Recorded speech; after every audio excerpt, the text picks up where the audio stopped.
to collect and classify documents and records बुझ्नुहुन्छ collect गर्ने classify गर्ने arrange the documents systematically and preserve them preserve भन्ने शब्द पनि नछुटाउनु है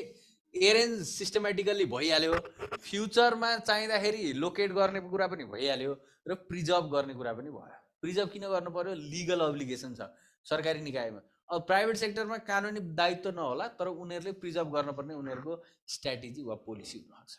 हजुर के भन्दै हुन्थ्यो के भन्नु लाग्नु भयो ए ल to provide evidence for future हो इभिडेन्स फर फ्युचर जस्तो आइएनजिओ एनजिओहरूले काम गर्दा के गर्छन् भने उनीहरूले 1 लाखको काम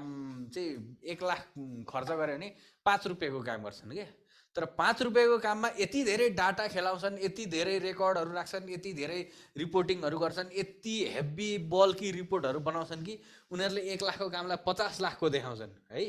तर उनीहरूको काम चाहिँ 5 रुपियाँको भइरहेको हुन्छ याद गर्नु to support management in decision making through delivery of information and data तपाईँलाई जस्तो रेकर्ड म्यानेजमेन्टको इम्पोर्टेन्स कसरी फिल गर्नुहुन्छ भने जस्तो तपाईँ जानुभयो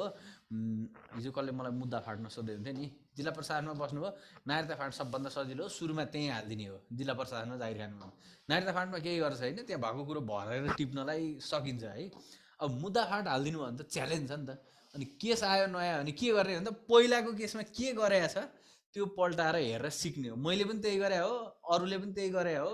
तपाईहरूले पनि लगभग त्यही गर्नुपर्छ है त त्यो भएपछि इन्फर्मेसनले चाहिँ कति ठुलो रोल खेल्दो रहेछ भने यदि अगाडिको डिसिजन मेकिङहरूको फाइल हामीले अफिसमा भेटिएन भने त बर्बाद भएन है अर्को टु फुलफिल लिगल रिक्वायरमेन्ट मैले भनिसकेँ कानुनी रूपमा यसलाई म्यान्डेटरी गरेको हुन्छ है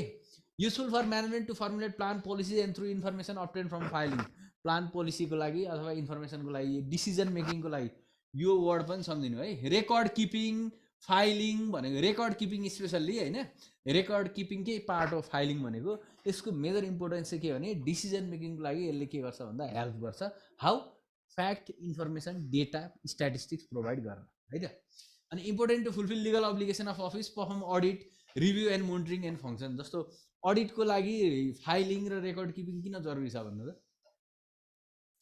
कुनै पनि अफिसको अडिट गर्न फाइलिङ र रेकर्ड किपिङ एक्सटेन्सिभली जरुरी छ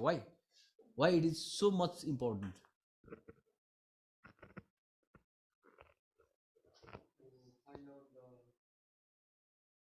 जस्तो हेर्नु ल तपाईँहरू अब संयन्त्रमा भिजिसक्नु भएको छैन त्यही कारण इट मे बी अब जसले जागिर खाइरहनु भएको छ उहाँलाई एकदम बेसिक कुरा हो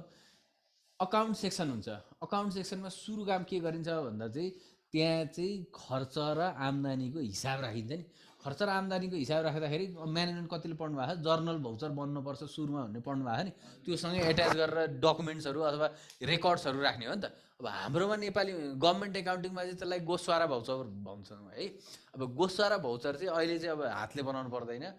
सिग्यास भन्ने सिस्टम हुन्छ सरकारी अफिसमा स्थानीय तहतिर सूत्र भन्ने सिस्टम हुन्छ त्यहाँ डेबिट र क्रेडिट इन्ट्री गरिसकेपछि आफै बन्छ अनि त्यो बनेर अब